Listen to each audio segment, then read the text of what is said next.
Bonjour, je suis le pasteur Eman et j'anime l'émission Le Pain Vivant Quotidien.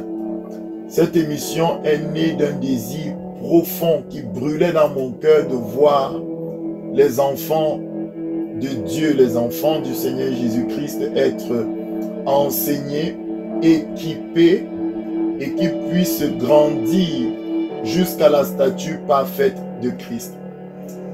Et donc cette émission est diffusée tous les jours du lundi au samedi de 7h à 7h30.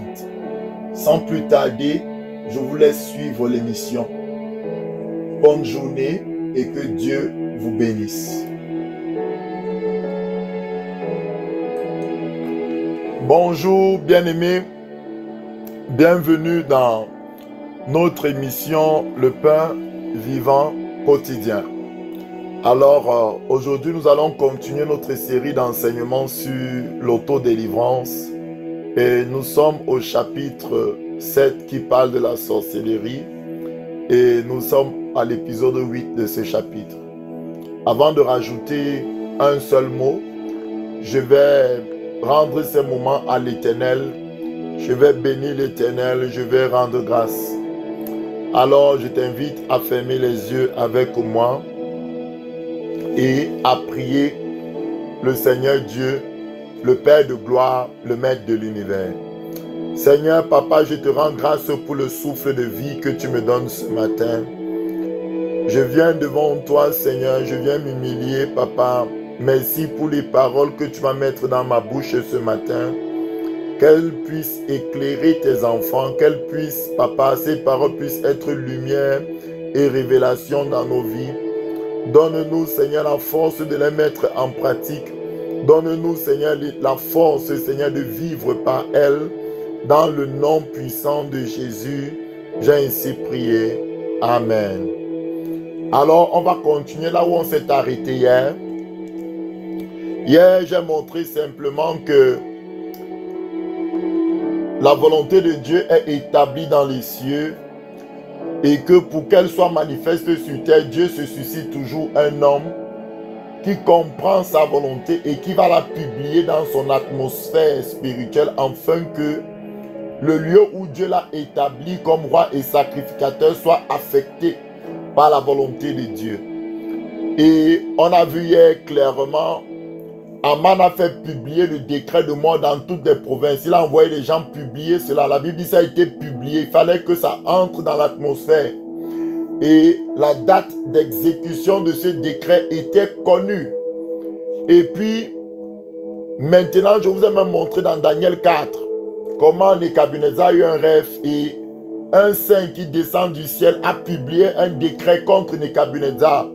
Et vous connaissez la suite. Nebuchadnezzar est devenu fou et 7 ans sont passés sur lui comme ce saint-là avait dit. Alors aujourd'hui nous allons voir quelle a été la réaction de Mardoché. Mardoché est au courant qu'il y a un décret de mort qui est entré dans sa sphère d'autorité. Lui, il a un mandat avec Dieu. Dieu l'a établi sur le peuple juif pour veiller, pour garder le peuple juif. Voici maintenant qu'il y a un décret de mort qui est libéré sur tout le peuple juif. Et lui, il est le premier à être au courant parce que c'est lui qui a autorité pour lever la bataille. C'est lui qui a été mandaté par Dieu. Dieu lui a donné un mandat clair pour livrer cette bataille. Alléluia.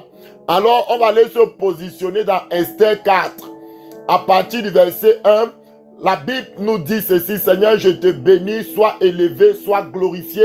Mardoché ayant appris tout ce qui se passait, déchirait ses vêtements, s'enveloppa d'un sac et se couvrit de cendres. Puis il alla au milieu de la ville en poussant avec force de grands cris. Donc, Mardoché sait que dans son atmosphère spirituelle est entré un décret de mort.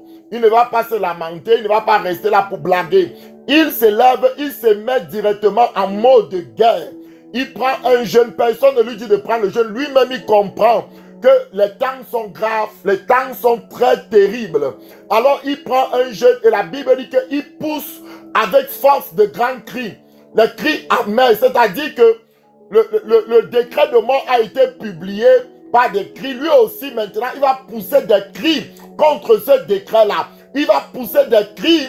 Il va dire, je ne suis pas d'accord avec ce que je viens de voir dans l'atmosphère spirituelle. Contre mes frères, contre mes soeurs, je ne suis pas d'accord avec ce décret de mort qui veut venir chercher mon épouse.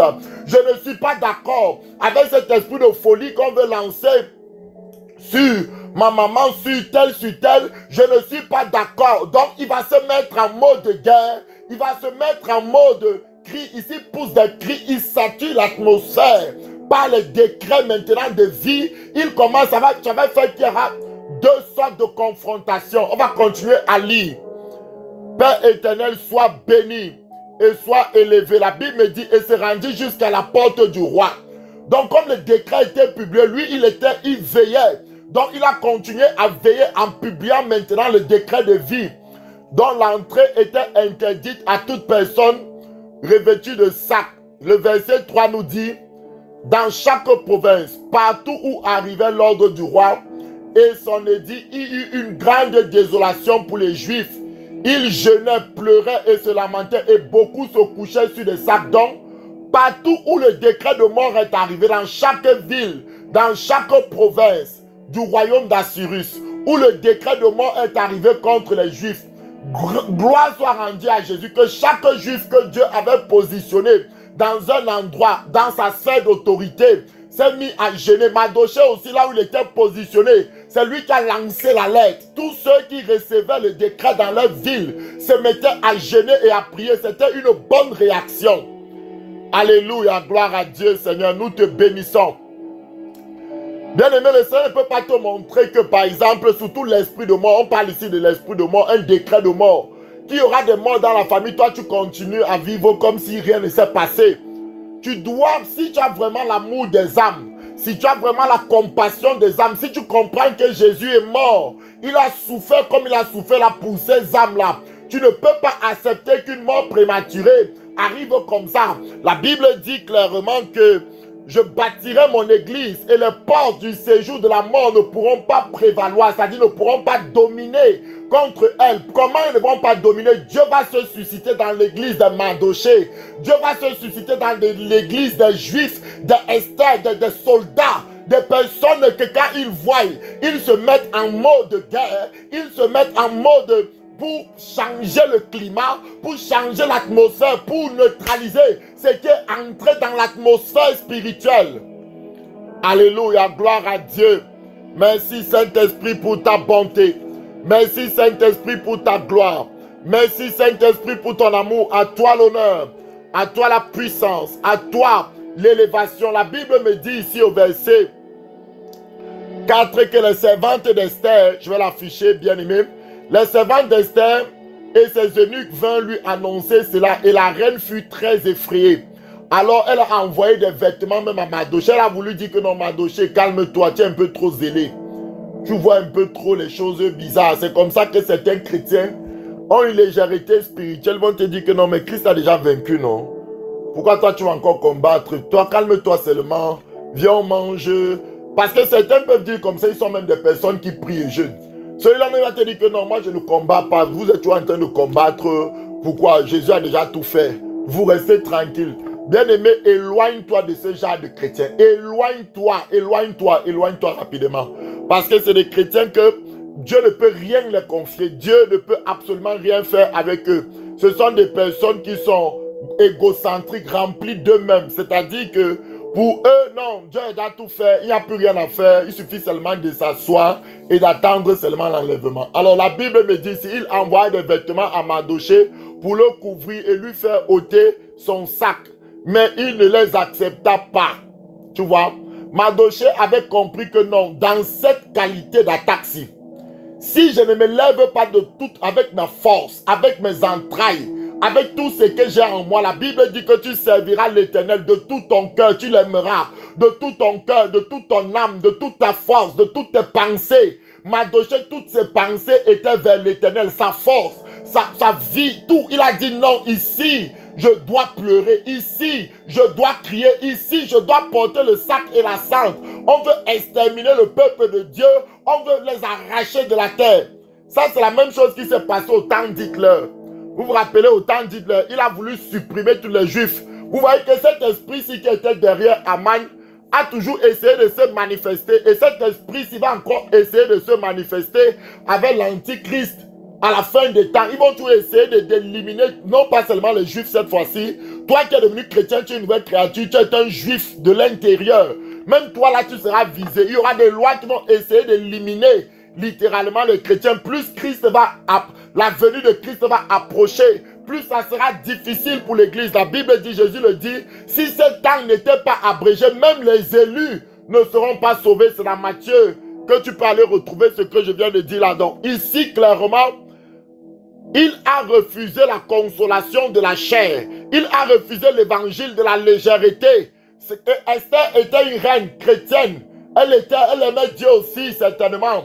Vous voyez, elle avait la grâce de Dieu sur elle. Mais bon, Mardochée quand même, c'est les chrétiens qui te disent qu'il ne faut pas trop exagérer. Vous voyez le mal partout. Bien aimé, la Bible dit que le monde entier gît sous la puissance de l'ennemi. Vous comprenez ça? Ça veut dire que même Dieu reconnaît. D'ailleurs, Jésus l'appelle le prince de ce monde. 2 Corinthiens 4 nous dit que celui dont... Je vais même afficher les versets avant de venir parce que si je libère seulement des choses comme ça, on va dire que non, on voit tout le mal partout. Vous voulez qu'on voie quoi? Tout n'impète un regard dans le monde, le nombre de maladies qui augmente, l'iniquité qui s'est accrue. La Bible dit ici clairement dans 2 Corinthiens 4, écoutez un apôtre, l'apôtre Paul. L'apôtre Paul nous dit 2 Corinthiens 4 en parlant de l'ennemi. Esther voulait simplifier l'affaire. Esther voulait dire que non, le sang de Jésus a coulé. Bon, écoute Mardochée, pourquoi tu te fâches comme ça? Est-ce qu'il y a même un truc grave? Esther dit ici que, écoutez Paul, pour les incrédules dans le Dieu de ce siècle, Paul appelle Satan le Dieu de ce siècle. Le Saint-Esprit l'a rectifié. Le Saint-Esprit, l'Esprit de Dieu dans la vie de Paul, l'Esprit d'Adonai, le plus sage, le plus puissant, ne simplifie pas Satan. Il appelle Satan le Dieu de ce siècle. Parce que le siècle à venir, il y a le millénium, il y a le temps où Jésus va venir régner pendant 1000 ans sur terre. Là où Jésus va assainir toutes choses, au renouvellement de toutes choses. Il va rétablir toutes choses comme c'était au temps d'Adam, avant la chute. Tu pourras même mettre ta main dans la vipère, nous dit la Bible, et rien ne t'arrivera. Donc ça, c'est le siècle à venir. C'est ce que la Bible appelle le siècle à venir. Mais le siècle présent ne parle pas de 100 ans. On parle du siècle actuel.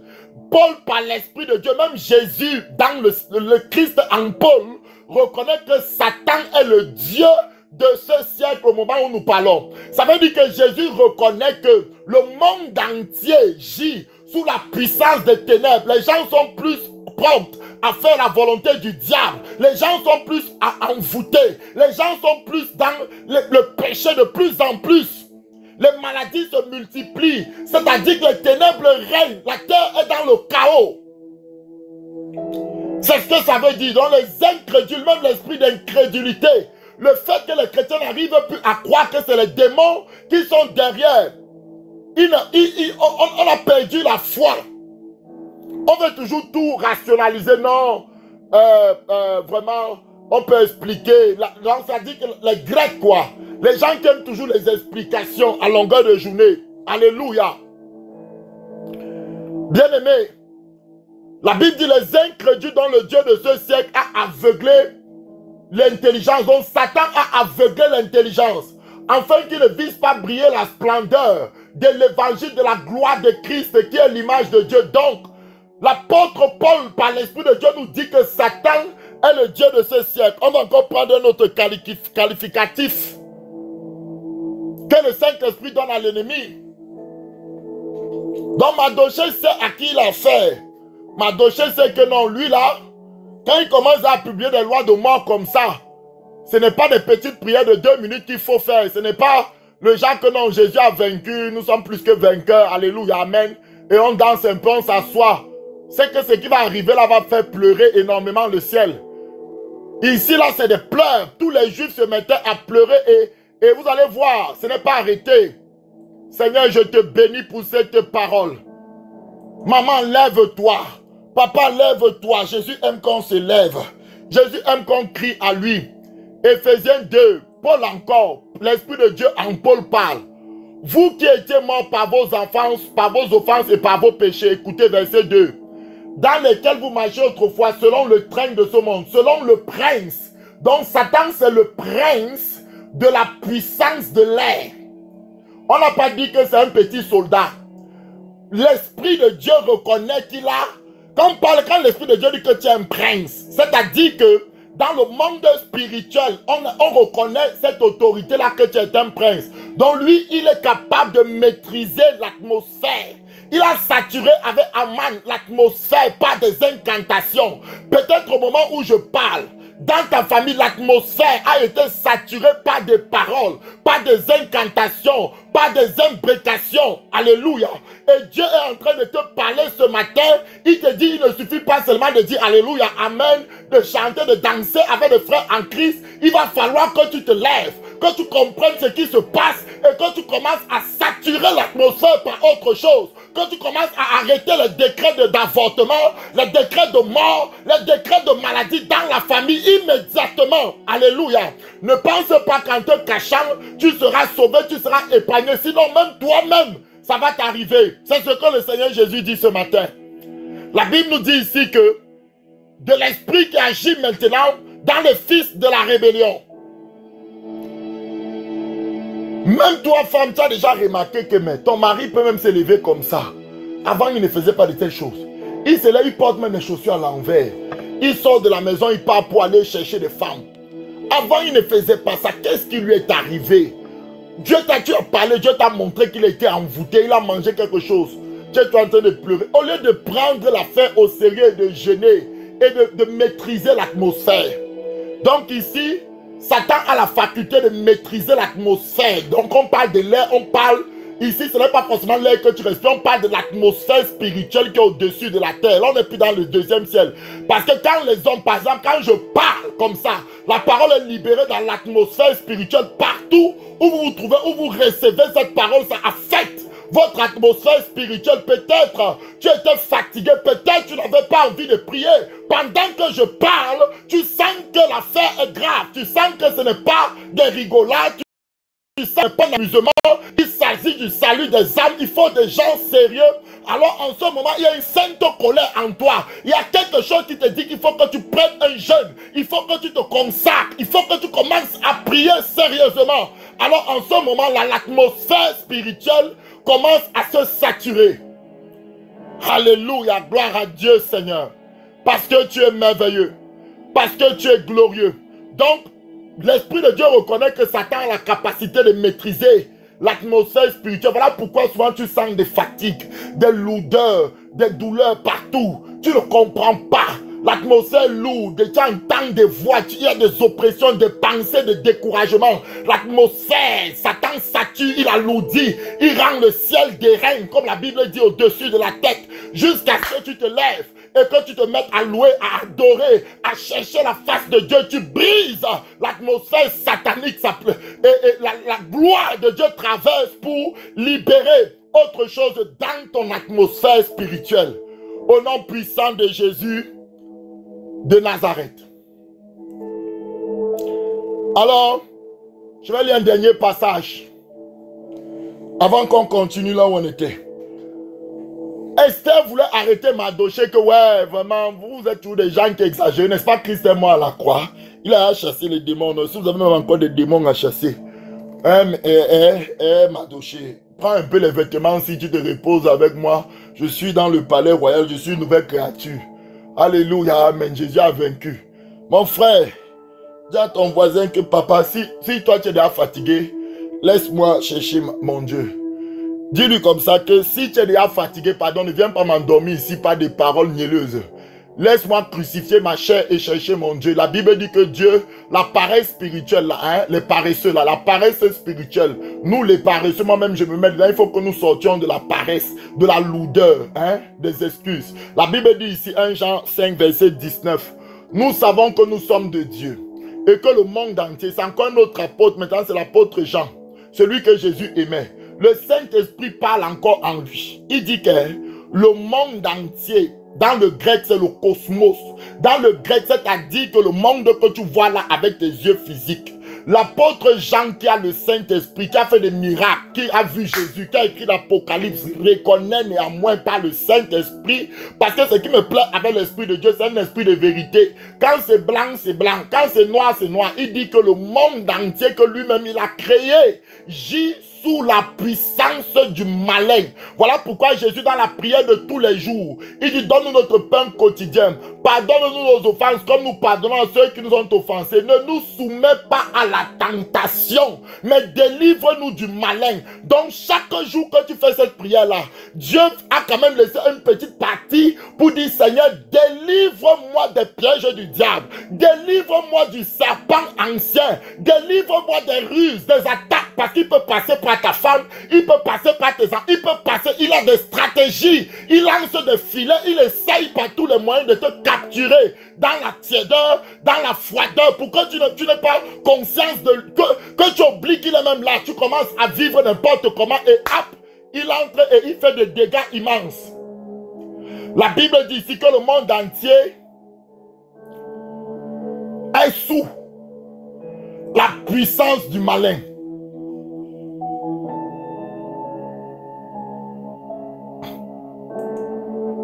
Alléluia. Et Jésus est donc venu pour donner quoi? Pour faire connaître ces choses, pour donner la capacité d'y résister. Au nom de Jésus, on va retourner là où on était. Dans Esther. Donc Mardochée vient d'apprendre ça. Je ne vais pas entrer trop dans les détails parce qu'il y a beaucoup de vérités spirituelles que j'ai envie de montrer. Vous avez aussi la Bible, vous pouvez lire. C'est un vrai combat spirituel là-bas. Comment tu fais pour sauver ta famille? Même Daniel a mené le combat d'Esther. Si lui a fait 21 jours de prière pour sauver toute une nation, il s'est rendu compte que le temps de la captivité, les 70 ans qui étaient annoncés par la parole étaient passés, mais les enfants de Dieu étaient toujours captifs. Il dit: mais pourquoi la prophétie ne s'accomplit pas? Pourquoi la volonté de Dieu ne s'accomplit pas? Dieu dit aussi: mon fils, voilà pourquoi je te dis, il n'y a personne qui est là pour publier, Et le gars s'est mis à jeûner. Il a confessé les péchés de son peuple, de ses pères. Ce n'est pas lui qui avait péché. Et il a commencé à rappeler à Dieu la prophétie. Seigneur, il est temps que ta prophétie s'accomplit. Et la prophétie s'est accomplie grâce. Il a téléchargé la volonté de Dieu et il a publié ça par le jeûne et la prière dans son territoire qui était encerclé par les esprits de servitude. Et il a brisé les esprits de servitude. C'est comme ça que Dieu a suscité d'autres personnes pour amener maintenant la déportation de Babylone. Néhémie, Esdras, vous connaissez l'histoire. Que Dieu nous bénisse. Bien-aimés, on repart dans Esther. Merci Saint-Esprit pour ta grâce ce matin. Esther 4. On a lu que Mardochée a refusé de se laisser endormir. Alors on va aller voir donc le verset 13. Je saute. Donc ici, Esther va vouloir même dire que ouais, je n'ai pas été appelé chez le roi. Les chrétiens qui ont tous des prétextes. Ouais, si je jeûne, j'ai mal un peu au foie. Si, ouais, quand je jeûne, ça tape. C'est comme si je vais mourir. Ouais. Mais quand il regarde la télé, le foie ne fait pas mal. Non, c'est quand seulement il veut prier. Aïe, j'ai mal à la tête. Il a toujours des prétextes pour ne pas se donner au jeûne et à la prière. La Bible me dit clairement ici, Esther 4, verset 13. Mardochée fit répondre à Esther: ne t'imagine pas que tu échapperas seul d'entre tous les Juifs, parce que tu es dans la maison du roi. Le verset 14 dit: car si tu te tais maintenant, le secours et la délivrance surgiront d'autre part pour les Juifs, et toi et ta maison et ton père vous périrez. Et qui sait si ce n'est pas pour un temps comme celui-ci tu es parvenu. Donc voilà pourquoi Dieu t'a suscité une nouvelle créature. C'est pour ça, c'est pour de tels combats. La Bible me dit au verset 15 que Esther envoya dire à Mardochée: va, voilà la partie qui est très intéressante. Rassemble tous les Juifs qui se trouvent à Suse et jeûner pour moi sans manger ni boire pendant 3 jours, ni la nuit ni le jour. Moi aussi je jeûnerai de même avec mes servants. Puis j'entrerai chez le roi malgré la loi, et si je dois périr, je périrai. Oh Seigneur mon Dieu, mon roi, quand Dieu entend de telles choses, des chrétiens qui sont décidés à arracher de la gueule du lion les enfants de Dieu, Dieu est content. La Bible dit que lorsque David poursuivait le lion, si le lion avait appris une brebis dans sa gueule, David lui-même donne son témoignage à Saül. Il dit, ne simplifie pas ton jeune garçon si j'arrachais la brebis là, entre la gueule du lion, j'arrachais la brebis dans la patte de l'ours. Le gars ne fuyait pas l'ours, le gars ne fuyait pas le lion. Ici, c'est vrai que c'est physique, mais prends ça dans le monde spirituel. Quel est cet être humain qui court contre un lion, il n'a pas peur? Ça dit que l'Esprit de Dieu l'avait saisi, ça veut dire qu'il y a des lions spirituels. L'apôtre Pierre dit que veillez et priez, soyez sobres, car le diable rôde et cherche qui dévorer. Donc dans la veille, dans la prière, dans la méditation, dans la consécration, ça te délivre du malin. Jésus vient par là, par sa volonté. Sa volonté, ce n'est pas que nous soyons attaqués par le malin, mais c'est que nous soyons libérés des puissances des ténèbres. La Bible dit ici clairement que Esther a dit, pardon, faites un jeûne solide. Même moi, mes servants, tout le monde. Même s'il y a les chiens dans ma maison, ils vont jeûner avec moi. On va jeûner et prier parce que l'affaire ici est grave. Puis j'entrerai chez le roi et malgré la loi, si je dois périr, je vais périr. Donc je vais sauter, je vais aller au chapitre 5. Donc là, Esther va trouver grâce. Parce que quand tu jeûnes, tu attires la grâce. Quand tu jeûnes, tu es en train de reconnaître devant Dieu que, Père, je m'humilie. Je ne peux pas de moi-même délivrer. Comme je vous ai toujours dit, ce n'est pas moi qui délivre. Je suis incapable de délivrer qui que ce soit. C'est l'onction du Saint-Esprit qui agit. C'est Jésus qui est le Christ. C'est Jésus qui libère. C'est Jésus qui délivre. C'est Jésus qui sanctifie. C'est Jésus qui consacre son peuple. C'est Jésus qui crie au travers de toi. Lorsque tu cries même la nuit, c'est Jésus qui parle au travers de toi. Femme, ne te décourage pas. Dieu va récompenser tes larmes, tes cris, tes jeûnes. Dieu va récompenser tes prières. Satan peut te dire que tu jeûnes en vain. C'est faux. Tu es en train de faire un travail solide. Tu es en train de faire quelque chose d'intéressant. Et Dieu va bientôt libérer le feu. Dieu va bientôt briser les chaînes. Dieu va bientôt ouvrir les prisons sataniques dans lesquelles l'ennemi voulait te retenir à vie. Dieu va restaurer la santé de tes parents, de tes enfants. Dieu va faire. Jésus est Seigneur. Jésus est ressuscité pour ces choses. La Bible dit l'Esprit du Seigneur est sur moi car il m'a oint pour annoncer une bonne nouvelle. J'annonce une nouvelle. J'annonce que le ciel va publier un décret de vie, un décret de résurrection, un décret pour briser la mort, pour arrêter le cortège, le corbillard de mort, un décret pour enlever les arbres sataniques, les choses qui ont été enterrées contre ta vie. Un décret céleste va descendre du ciel pour mettre fin à ces choses. Au nom puissant de Jésus de Nazareth. Donc la Bible nous dit clairement ici, bien-aimés, que ils se sont mis tous à jeûner d'un commun accord. Parce qu'ils savaient que leur Dieu va répondre. Mardochée s'en alla et fit tout ce que Esther avait ordonné. Alors je passe au chapitre 5. Donc Esther va se présenter devant le roi et elle va trouver grâce, malgré qu'elle ne devait pas le faire. Toute personne qui devait se présenter sans être appelée d'après elle devait être mise à mort. Mais elle ne va pas être mise à mort, elle va trouver grâce. Bien aimé, quand tu jeûnes, la main de Dieu, c'est-à-dire la Bible dit, approchez-vous du trône de Dieu, parce qu'il y a certains qui se disent que non, on a reçu la grâce une fois pour toutes, on n'a plus besoin de travailler pour la grâce. Bien aimé, je vais lire un peu hébreu pour que, avant de continuer ici, parce qu'il y a des vérités terribles que nous devons apprendre en tant qu'enfants d'Élohim. Il y a des choses que nous avons acceptées. Ça a influencé nos pensées. Pourtant, c'est parce qu'on n'a pas pris le temps de lire attentivement ce que dit la parole. Ta foi doit être basée sur la parole et non sur tes pensées. Ta foi ne doit pas être basée sur ce que tu penses. Ta foi ne doit pas être basée sur ce que tu veux. Mais ta foi doit être basée sur la parole de Dieu. Ta foi doit être basée sur ce que Dieu dit. Sur ce que Dieu dit. Oh Seigneur mon Dieu, tu es vivant. Seigneur Jésus, tu es vivant. Hébreu 4. Écoutez-nous ce que Hébreu dit. Hébreu 4, verset 16. Un verset que j'aime.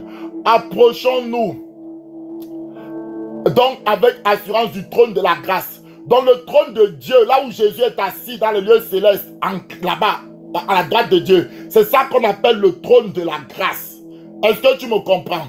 Donc c'est un trône où la grâce est administrée. C'est un trône où les grâces sont déversées. C'est un trône où les grâces commencent à être libérées. Oh, il faut s'humilier pour obtenir la grâce. Il y a plusieurs types de grâce. Il y a la grâce d'abord, quand tu acceptes le Seigneur Jésus, c'est une grâce, mais c'est la grâce basique. Tu es venu en Christ, tu as accepté, tu es devenu une nouvelle créature, mais ce n'est pas fini. Il y a d'autres grâces dans le ciel que Dieu veut libérer. Il dit, non, toi qui es devenu chrétien, tu ne t'approches pas sur la base de tes capacités, tu ne t'approches pas sur la base de ton excellence, de ta piété, de ta sainteté, non. Tu viens devant ce trône avec humilité, avec un cœur calme, tu es doux, tu es simple, tu viens simplement devant Dieu, tu cries pour tes enfants, tu cries pour ta famille, tu viens au Seigneur, sauve-moi, garde-moi en feu, garde-moi embrasé pour toi, afin d'obtenir miséricorde et de trouver grâce, tu vois. Donc, tu es déjà un enfant de grâce, tu as déjà été sauvé. Dieu te dit, ce n'est pas fini, la grâce que tu as obtenue là, c'est bien. Approche-toi encore du trône, j'ai encore d'autres grâces. Donc la miséricorde, c'est quoi? C'est d'avoir pitié de quelqu'un qui a péché, c'est de lui rendre, de ne pas lui traiter selon ses péchés. Amen. Et la Bible dit, pour être secouru dans vos besoins. Et si vous lisez le verset un peu plus haut, le verset 14 dit que quoi? Ainsi, puisque nous avons un grand souverain sacrificateur en parlant de Jésus, qui a traversé les cieux, Jésus, c'est le seul souverain sacrificateur. Jésus, c'est l'unique personne entre toi et Dieu. Ce n'est pas le pasteur Herman, je ne suis pas moi Jésus. Ce n'est pas le pasteur Faustin, ce n'est aucun pasteur dans le monde entier qui peut faire l'intermédiaire entre toi et Dieu. Jésus se réserve ce droit lui seul. C'est lui seul qui est mort à la croix pour toi. La Bible dit par l'apôtre Paul. Est-ce que Paul a été crucifié pour vous? Est-ce que c'est Apollos? Est-ce que c'est un serviteur de Dieu qui est mort à la croix pour vous? Non, c'est Jésus le Fils de Dieu. La Bible nous dit ici, demeurons donc fermes dans la foi que nous professons. Alléluia. Alors le verset 15 nous dit clairement que car nous n'avons pas un souverain sacrificateur qui ne puisse compatir à nos faiblesses. Donc Jésus connaît tes faiblesses. Quand tu pries, Seigneur, délivre-moi, ne me soumets pas à la tentation, mais délivre-moi du malin, délivre-moi de la sorcellerie, délivre-moi du serpent ancien, délivre-moi des flèches du diable. La Bible dit au contraire, il a été tenté comme nous en toutes choses sans commettre de péché. Et le verset 16, approchons-nous. Donc, je suis un enfant de Dieu, c'est une grâce. Car sans la grâce, je ne pouvais pas accepter Jésus. Sans le Saint-Esprit, je ne pouvais pas confesser Jésus. Mais maintenant, ce n'est pas fini. Il y a d'autres grâces encore. Qui sont, et c'est Jésus qui administre. C'est Jésus qui libère ces grâces. Donc quand je vais vers lui, je vais avec assurance, je vais avec foi. Alors il me pardonne mes fautes, il me pardonne mes péchés, il me pardonne mes manquements. C'est ça, obtenir miséricorde. Il a pitié de moi. La Bible dit, je suis le Dieu lent à la colère, mais riche en miséricorde et en compassion. Et il libère sa grâce sur ma vie maintenant pour que je sois secouru dans mes besoins. Alléluia, merci Seigneur pour ton amour. Merci Seigneur pour ta grâce et pour ta bonté infinie. Donc quand le peuple d'Israël s'est mis à prier avec Mardoché, Dieu a libéré la grâce. Dieu a libéré, voilà que Esther est entrée là, elle a trouvé grâce. Assuris l'a tendu la main. Lorsque tu commences à prier la main de Dieu, Assuris ici qui est roi, on peut dire c'est comme Jésus. Jésus, le ciel a mis le sceptre de justice à sa faveur. C'est-à-dire il y aura un mouvement angélique maintenant pour le peuple juif. On va renverser l'atmosphère spirituelle. On va renverser les ténèbres. On va renverser les décrets de mort par le jeûne et la prière, par l'intercession, par la supplication. La Bible nous dit dans Jacques 4.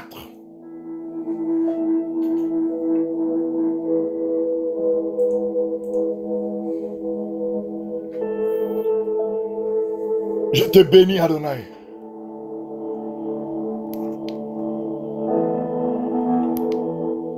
Je te bénis, Adonai.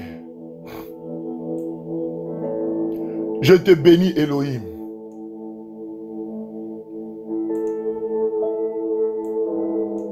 Il accorde au contraire, marque ce verset, une grâce plus excellente. Ça veut dire qu'il y a des grâces excellentes. Il y a des grâces moyennes. Il y a des petites grâces. Tout ça, c'est dans le trône de grâce. Donc, quand tu t'humilies, quand tu commences à prier, parce que quand on prie, on humilie son âme, on s'humilie, on ne prie pas avec orgueil. On ne dit pas qu'on est saint. Quand tu fais ça, ton jeûne ne sert à rien. Tu viens uniquement par la grâce, par le sang de Jésus. On a parlé de ça au chapitre 1 pour nous aider dans nos prières, pour qu'elles soient efficaces. Quand nous prions, nous devons descendre, nous ne devons pas nous comparer aux autres. Ah, tel est pécheur, calme-toi mon frère. Tu as besoin de la grâce. Toi-même, ton cas n'est pas encore réglé. Tu as besoin que Dieu te fasse grâce.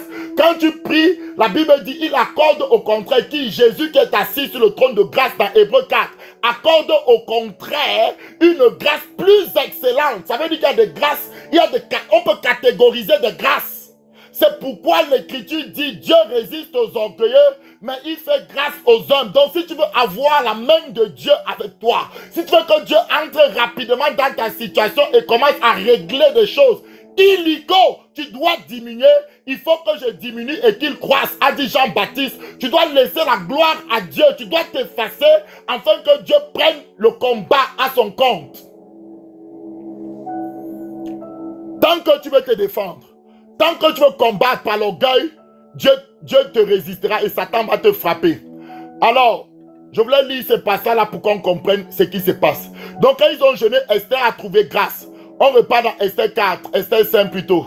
Vous allez voir maintenant, quand Esther a trouvé grâce, pendant les 3 jours de jeûne, ils ne savaient pas ce qu'ils avaient fait. Ils venaient d'inverser, ils venaient d'annuler le décret spirituel. Et vous allez voir, quelque chose va se passer, mais il y aura une inversion de force. Quand tu jeûnes, peut-être tu ne sais pas que ce que tu fais là est en train d'affecter l'atmosphère spirituelle. Esther 5, verset 9, la Bible me dit, Aman sortit ce jour. Aman sortit ce jour-là, joyeux le cœur content, mais lorsqu'il vit à la porte du roi Mardoché, qui ne se levait, qui ne se remuait pas, il fut rempli de colère contre Mardoché. Je veux dire à quelqu'un, ne panique pas, n'aie pas peur devant Satan. Quel que soit ce que les sorciers font contre toi, bien-aimé, je t'annonce ta victoire, je t'annonce ta délivrance. Je dis, ce temps-ci, c'est le temps de la libération, c'est le temps où les enfants de Dieu vont se lever, Dieu va répondre à nos prières, Dieu va honorer notre foi. On va continuer, bien-aimé. Le Seigneur est bon, il est juste, il n'est pas injuste pour oublier tes souffrances, il n'est pas injuste pour oublier ton amour pour lui. Au nom puissant de Jésus, la Bible dit au verset 10, il sut néanmoins se contenir et alla chez lui. Puis il envoya chez ses amis sa femme. Et il envoya chercher ses amis et sa femme. Vous voyez, la femme de Haman était elle avait la divination. Comment je sais, vous allez voir. Calmez-vous. La Bible dit au verset 11. Haman leur parla de la magnificence de ses richesses. Bon, il a commencé, comme il est orgueilleux, il présente ses richesses. Il s'enorgueillit. Il sait que ça, c'est les richesses qu'il a volées au peuple juif. Pendant que lui, il a de telles richesses. C'était la place de Mardoché qu'il occupait. Vous allez voir ce qui va se passer. Quand tu vas prier, celui qui occupait, qui était assis sur ton étoile spirituelle, va bouger dans le nom puissant de Jésus de Nazareth. Saint-Esprit, je te bénis, tu es le Dieu qui convainc, percute le cœur, Père éternel. La Bible me dit, Esther 5, verset 12, et il ajouta, je suis le même, je suis resté seul. Avec la reine, il a commencé à se vanter que même la reine l'invite. Est-ce qu'il savait que c'était pour finir avec lui? Le verset 13 me dit, mais tout, cela n'est aucun prix pour moi. Aussi longtemps que je verrai le juif assis à la porte, parce que Mardoché ne se levait pas.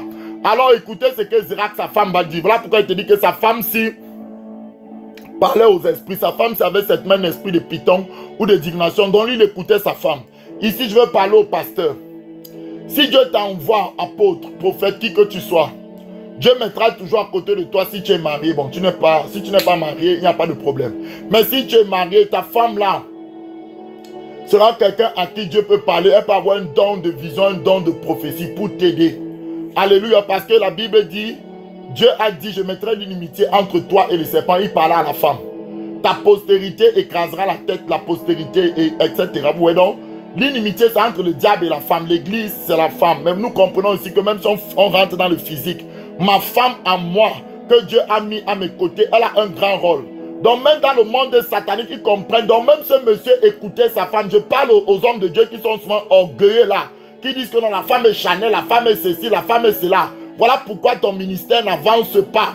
Parce que tu n'as pas l'humilité de te soumettre. Il est vrai que la Bible dit que la femme doit être soumise à l'homme. Mais il y a aussi un autre verset qui dit, soyez soumis les uns aux autres. Tu n'as pas toute la connaissance, tu ne connais pas toutes choses. Dieu peut passer par ta femme pour t'avertir. Si tu es attentif, tu vas comprendre certaines choses que Dieu montre d'abord même à la femme. Vous comprenez? La Bible dit ici clairement, Zérak, sa femme, lui a donné des conseils. Écoutez, qu'on prépare un bois haut de 50 coudées. Et demain matin, demande au roi qu'on y part chez Mardoché. Puis tu iras joyeux au festin et tout. Cet a vu plus Aman et il fit préparer le bois. Donc, il a écouté sa femme, mais regardez ce qui va se passer. Esther 6, il est à quelle heure? Le temps avance tellement, bien aimé. Esther 6, Aman va... Écoutez, cette nuit-là, j'aime ceci. Le roi ne put pas dormir. Il se fit apporter les livres des annales, les chroniques, et on les lit. Donc, on les lut devant le roi. Bien aimé, je vais te dire quelque chose ici. Je vous avais montré dans Esther chapitre 2. Mardochée a sauvé la vie du roi. C'est ce qu'il va lire ici. Mais le roi n'a même pas honoré Mardochée. Vous savez pourquoi? Parce qu'il y avait quelqu'un qui s'appelle Aman qui était en train de faire les sorts, les incantations. Donc le roi a même oublié que quelqu'un a sauvé la vie. Il a plutôt élevé Aman. Voilà pourquoi maman, tu te plains que mais je ne comprends pas. Moi, je fais de bonnes choses. Mon mari ne voit jamais. Il prend tout son argent.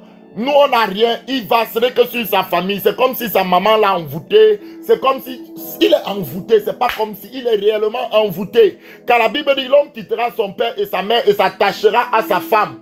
Donc, s'il n'arrive pas à s'attacher à toi, s'il n'arrive pas à être responsable, à prendre au sérieux le foyer que Dieu lui a donné, à veiller par la prière et par le jeûne sur vous, ça veut dire qu'il y a un problème, il y a un attachement qui doit être coupé dans le monde spirituel pour qu'il devienne le mari qu'il doit être.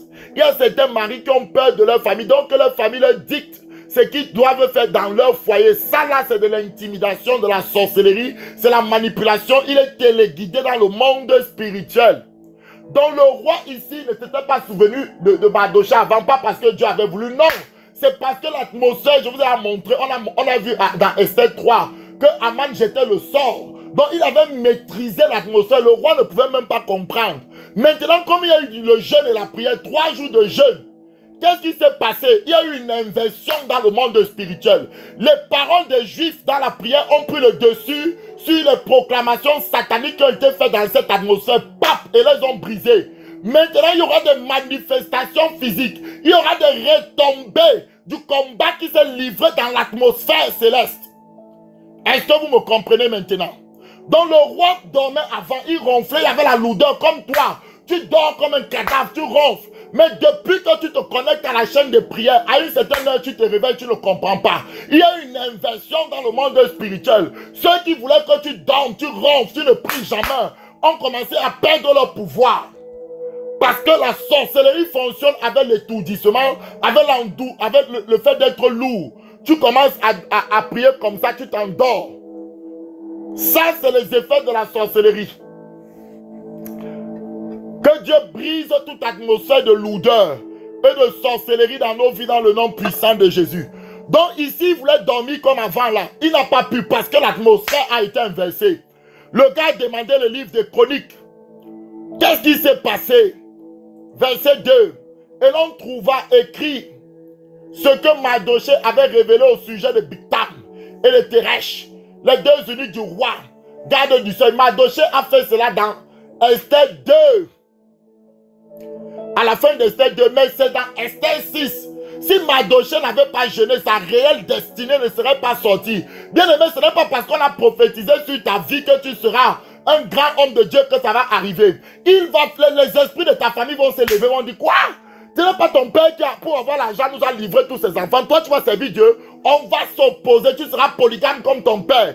Tu vas te lever dans la prière et le jeûne pour briser ces choses. Quand Mardochée a prié avec tout le peuple juif, ils ont inversé les rapports de force dans l'atmosphère spirituelle. Il y a eu confrontation entre deux royaumes. Il y a eu confrontation entre deux lois. Le décret de mort et le décret de vie s'est rencontré. C'est la même chose lorsque Jésus est sorti de la barque, lorsqu'il est allé pour voir le démoniaque de Gadara. La Bible dit le démoniaque de Gadara est sorti de sépulcre et est venu se mettre à genoux devant Jésus. Jésus n'avait pas encore parlé, mais l'atmosphère. Jésus était un homme de prière, de jeûne, d'intercession. Donc quand il entrait quelque part, c'est le royaume des cieux qui entrait. Donc ici, le décret de mort s'est mis à genoux devant le décret de vie qui avait été publié pendant les 3 jours. L'atmosphère avait été saturée par les prières, par les cris à Dieu, par les louanges, par l'adoration. Et premier impact, le roi Assyrus n'arrive plus à dormir. Dieu va commencer à lui rappeler que quelqu'un t'a fait du bien. On t'avait envoûté, tu ne sais même pas dire merci lorsqu'on te fait du bien. Même le manque de reconnaissance, l'ingratitude, c'est un signe d'envoûtement. Car la Bible dit clairement qu'à la fin des temps, les hommes seront ingrats. Quand quelqu'un est sur envoûtement, il ne sait pas reconnaître celui qui veut lui faire du bien. Il va détruire lui-même l'œuvre de ses mains. Et Esther 6, verset 3, on lit. Le roi dit, quelle marque de distinction et d'honneur Mardochée a-t-il reçu pour cela? Lui-même ne comprend pas qu'il n'a pas honoré Mardochée. Ton mari ne sait pas pourquoi il boit comme ça. Quand lui-même il finit de boire, il s'assoit et dit, mais pourquoi je bois? Pourquoi je tape toujours sur ma femme? Pourquoi je ne suis pas? Pourquoi je gaspille mon argent? Je veux arrêter cette vie. Il y a des gens qui nous ont vus, qui étaient à Kowa. Ils sont fatigués, mais ils ne peuvent pas sortir. L'envoûtement, l'oppression, le prince de l'air a maîtrisé leurs pensées. Ils ont besoin de prière, ils ont besoin d'intercession. Et la Bible dit, il n'a rien reçu, répondit ceux qui servaient le roi. Aïe! Ça touchait le cœur du roi. Alors la Bible dit, alors le roi, qui est dans la cour, on dit, Aman était venu dans la cour extérieure de la maison du roi pour demander au roi de pendre Mardochée au bois. Pour lui, écoutez donc maintenant. La Bible dit ici clairement au verset 5, les serviteurs du roi lui répondirent, c'est Aman qui se tient dans la cour. Et le roi dit qu'il entre. Aman entra et il lui dit, que faut-il faire pour un homme que le roi veut honorer? Bien-aimé, quand tu vas prier, quand tu vas jeûner, quand tu vas t'humilier, tu vas recevoir la grâce plus excellente qu'on a lu dans Hébreux 4, dans Jacques 4 plutôt. Et Dieu va vouloir honorer tes prières. Dieu va vouloir honorer ton jeûne. Dieu va vouloir honorer ta persévérance, ton service, jour et nuit à lui. Il va vouloir l'honorer. Que faut-il faire pour ma fille qui prie tous les jours? Quel est l'honneur que je veux poser? L'honneur que les hommes donnent peuvent partir. Mais ce que Dieu met sur toi comme vêtement spirituel, ce que Dieu te donne comme honneur, ne sera jamais arraché. C'est la bonne part qui t'appartient. La Bible dit par la bouche de Jésus que celui qui me sert, celui qui m'honore sera honoré de mon Père. Alléluia. Ici le roi dit, je veux honorer un homme qui s'est levé pour la survie de mon peuple. Je veux honorer un pasteur. Je veux honorer quelqu'un qui a prié. Quelqu'un qui a cherché ma face. Quelqu'un qui a cherché. Oh Seigneur mon Dieu, mon roi. Lève-toi maman. Ne dis pas qu'on n'écoute pas tes cris. Même Agar, qui était égyptienne, elle n'était pas enfant de Dieu. Mais quand elle a crié, Dieu a entendu. Son enfant était près de mourir. Dieu a sauvé son enfant. Seigneur, le Dieu de gloire, le Dieu riche en bonté et dont la miséricorde dure toujours, entend le cri du malheureux et le délivre de toutes ses détresses. Aman se dit en lui-même, quel autre que moi veut-il honorer? Écoutez, c'est de la bouche de tes ennemis.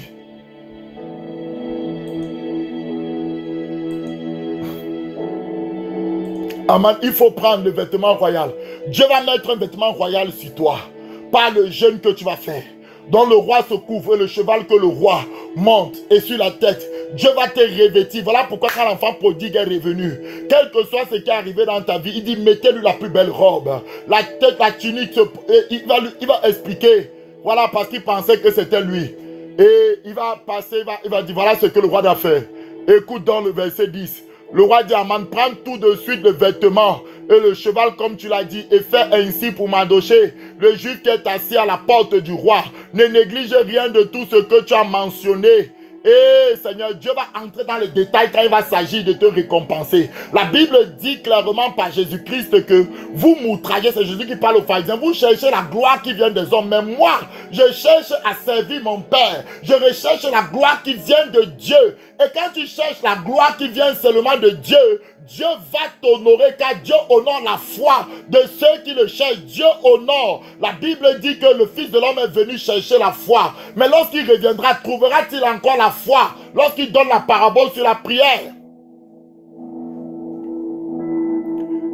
Et Aman prit le vêtement et le cheval et revêtit Mardochée. Il le promena à cheval à travers la place de la ville et cria devant lui, c'est ainsi que l'on fait à l'homme que le roi veut honorer. Et Dieu va faire sortir de la bouche de tes ennemis seront ton marchepied. A dit, il faut que Jésus règne jusqu'à ce que nos ennemis soient le marchepied. C'est comme ça que Jésus va traiter ceux qui veulent en finir avec ta vie. La Bible dit clairement ici, Mardochée retourna à la porte du roi et Aman se rendit en hâte chez lui, désolé, la tête voilée. Et on va lire le dernier verset l'un des derniers versets d'aujourd'hui, Aman raconta à Zérak sa femme. Pourquoi il raconte à Zérak? Parce que sa femme avait la divination. Et à tous ses amis, tout ce qui lui était arrivé. Et c'est ça, et Zérak sa femme lui dit, écoutez bien, sa femme là, si Mardoché devant lequel tu as commencé de tomber est de la race des Juifs, c'est-à-dire des gens qui n'acceptent pas la défaite, des gens qui combattent le bon combat de la foi, ce soit la race des Juifs, des chrétiens qui se lèvent pour chercher la volonté de Dieu, des personnes qui sont placées sur des murailles pour crier à Dieu afin que sa volonté soit faite, des personnes qui ne lâchent rien. S'il est de cette race, tu ne pourras rien contre lui, mais tu tomberas devant lui. Bien-aimé, je proclame qu'ils tomberont devant toi. Ils viendront à toi par un seul chemin, mais ils vont s'enfuir par 7. Au nom puissant de Jésus de Nazareth. Alors je vais m'arrêter ici, il est déjà 50. Et je veux qu'on prie un peu, bien-aimé. Tu vas commencer à supplier Dieu, tu vas dire, Seigneur, donne-moi un esprit de prière. Donne-moi un esprit de prière. Seigneur, fais descendre le feu. Seigneur, je m'approche du trône de grâce. Oh, papa, tu veux m'honorer. La Bible dit, que faut-il faire à l'homme que le roi veut honorer? Jésus veut t'honorer, mais avant ça, il va falloir que tu t'attendes à lui. Avant ça, il va falloir que tu cries à lui. C'est de lui que te viendra le secours. Avant ça, il va falloir que tu mettes ton espérance à Jésus. C'est le seul souverain sacrificateur qui est capable de changer le décret de mort, d'annuler le décret de mort, qui est capable de changer l'atmosphère de mort prématurée qu'il y a dans les familles. C'est le seul souverain sacrificateur qui est capable de changer l'atmosphère des cancers, des diabètes, des choses bizarres, des célibats forcés, des divorces avant le temps. C'est le seul souverain sacrificateur qui est capable de te donner une vie de sanctification, d'annuler le péché dans ta vie, de ôter. Quand il est l'agneau qui ôte le péché, il peut te libérer de la masturbation, de la drogue, il peut te libérer de la boisson. C'est le seul souverain sacrificateur qui peut délivrer ta vie ce matin. Alors commence à prier, commence à dire, pitié de moi, aie compassion de moi, libère-moi, brise les chaînes. Il y a des chaînes qui sont en train de te tomber maintenant, je le ressens, dans le monde spirituel. Brise les chaînes qui me reliaient, les chaînes de lourdeur, les chaînes de découragement, les chaînes de manque de foi. Oh Seigneur, donne-moi de me reconsacrer, donne-moi de revenir à toi. Je m'humilie devant toi, je me mets à genoux devant ta face. Aie pitié de moi, Père éternel, manifeste ta grâce et délivre-moi. Libère ma famille, libère mon épouse, libère mes enfants, libère ma maman. Sauve-nous, accorde-nous la vie éternelle que tu nous as donnée. Donne-nous de garder la foi, donne-nous de garder les vêtements de justice. Garde-nous dans le feu, garde-nous dans le feu de la consécration, dans le feu de la sainteté, dans le feu du jeûne et de la prière. Garde-nous, papa, aie pitié de nous. Dans le nom puissant de Jésus, nous avons prié. Amen. On se retrouve de 12h à 12h30 pour la prière aujourd'hui. Connectez-vous, ne blaguez pas avec vos vies. Peut-être c'est pour un temps comme celui-ci que Dieu t'a suscité. Ne plaisante pas avec cette parole. Il y a des temps propices à l'esprit. Il y a des temps où l'esprit veut faire des choses graves, veut marquer des époques. Et c'est avec toi que ça va se passer. Ce n'est pas sans toi, parce que tu dois prier pour que la volonté de Dieu soit faite sur la terre des vivants. Dans le nom de Jésus, j'ai ainsi prié. Amen. On se retrouve à midi. Merci d'avoir suivi cette émission et j'espère vraiment de tout cœur que vous avez été richement bénis. Alors, si vous avez des témoignages, des questions bibliques par rapport à certains sujets, n'oubliez pas de nous écrire à notre adresse mail qui sera mise dans la description de cette vidéo. Et puis, surtout, likez en cliquant sur le pouce, vous likez et vous partagez à vos connaissances, afin que le plus grand nombre puisse être aussi béni. Alors, on se retrouve pour d'autres épisodes. Soyez bénis au nom puissant de Jésus.